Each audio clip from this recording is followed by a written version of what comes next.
Stock पर नजर डालेंगे, आयशर मोटर्स। ये स्टॉक करीब 40% बढ़ चुका है पिछले ऑल टाइम हाई और इस ऑल टाइम हाई के बीच। अगर हम एक साल का चार्ट लेके आए तो करीब 50% की तेजी यहाँ पर दिखी है।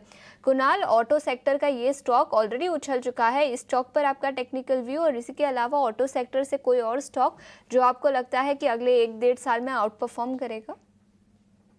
वेल, बहुत बढ़िया मोमेंटम हमें आइसर मोटर में देखने को मिल चुकी है। 140 के अराउंड ये स्टॉक ट्रेड कर रहा है फिलहाल। अगर पोजीशन है तो होल्ड करके चलने की सलाह है, नई पोजीशन फिलहाल बनाने की सलाह नहीं है। लेकिन एक्सेप्ट दिस, अगर कोई दूसरे स्टॉक की बात करूं तो मुझे लग रहा है कि एमएनएम पे फोकस करके चलना चाहिए। जिस हिसाब से स्टॉक खुद का जो पोर्टफोलियो है, एग्रेसिव ईवी एंड एक्सयूज जो पोर्टफोलियो है, उसमें जिस हिसाब से बढ़ोतरी कर रहे हैं, जो नए नए इनोवेशन लेके आ रहे हैं, मुझे लग रहा है कि आने वाले दिनों में महिंद्रा महिंद्रा में काफी अच्छी मोमेंटम देखने को मिल सकती है।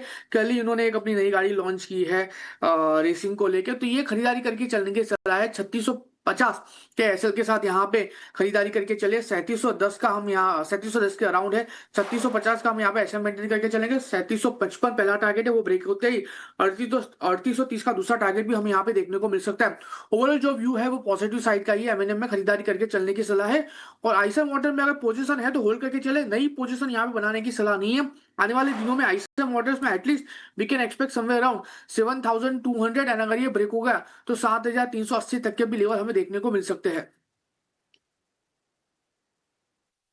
आयशर मोटर्स और इसके अलावा ऑटो सेक्टर के कई सारे स्टॉक्स में पिछले कुछ महीनों में अच्छा खासा उछाल दिखा है, और एमएनएम यहाँ पर भी खरीदारी की राय कुणाल परार से आती हुई, जहाँ पर 3755 से 3830 तक के लेवल्स नजर आ सकते हैं। तो आयशर मोटर्स और एमएनएम ऑटो सेक्टर के दोनों स्टॉक्स पर हमने आपके सामने टेक्निकल नजरिया रखा।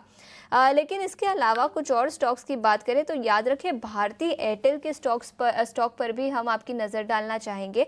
यहाँ पर भी पिछले एक साल में अच्छा खासा आउट परफॉर्मेंस दिखा है। आज के सत्र में हालांकि स्टॉक एब्सोल्युटली फ्लैट है, कोई ज़्यादा एक्शन नहीं दिखा। 2126 के आसपास भारतीय एयरटेल अभी कारोबार करता हुआ, लेकिन अगर लॉन्ग टर्म चार्ट निकाले, 6 महीने या एक साल का चार्ट देखेंगे तो नजर आएगा करीब 36% की तेजी पिछले 52 हफ्तों में यहाँ पर नजर आई है।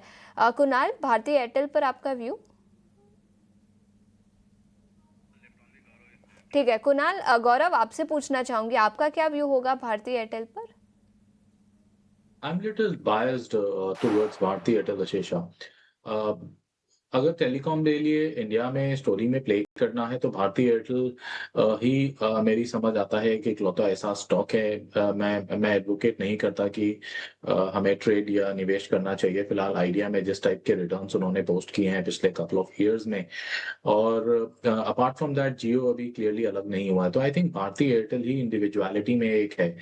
और उसने जिस टाइप का वैल्यू क्रिएशन किया है अपने इन्वेस्टर्स के लिए, विच इज एब्सोल्युटली फिनोमिनल, और काइंड ऑफ कह सकते हैं इन अ वे अनमैच्ड कैटेगरी। कुछ ही समय पहले, मुझे याद है 3-4 साल पहले की ही बात है, ये शेयर 300-400 रुपए के अराउंड पे ट्रेड कर रहा था और अभी 2000 प्लस लेवल्स पे सस्टेन कर रहा है। ऑफ लेट भी बात करें तो इस शेयर के अंदर गिरावट नहीं आई है कोई भी लंबी चौड़ी। इट इज मेजरली कंसोलिडेटिंग, और वो भी हायर लेवल पे कंसोलिडेट होता है, ब्रेकआउट देता है, नए हाइज बनाता है। सो ये एक पहचान है। एआरपीयू आरपू फिगर्स की बात करें तो कुछ ही समय पहले हम देखेंगे तो एआरपीयू लेवल मुझे अच्छे से ध्यान है, 41 रुपए पे थे, फिर बढ़ के 46 रुपए, और अभी 250 रुपए के आरपीयू लेवल्स पे इस कंपनी के हैं। I think these are very good phenomenal numbers, और एक सटल परफॉर्मेंस इसने पोस्ट की है। हर लिहाज से ये अपने पोर्टफोलियो में एक रखने लायक शेयर है।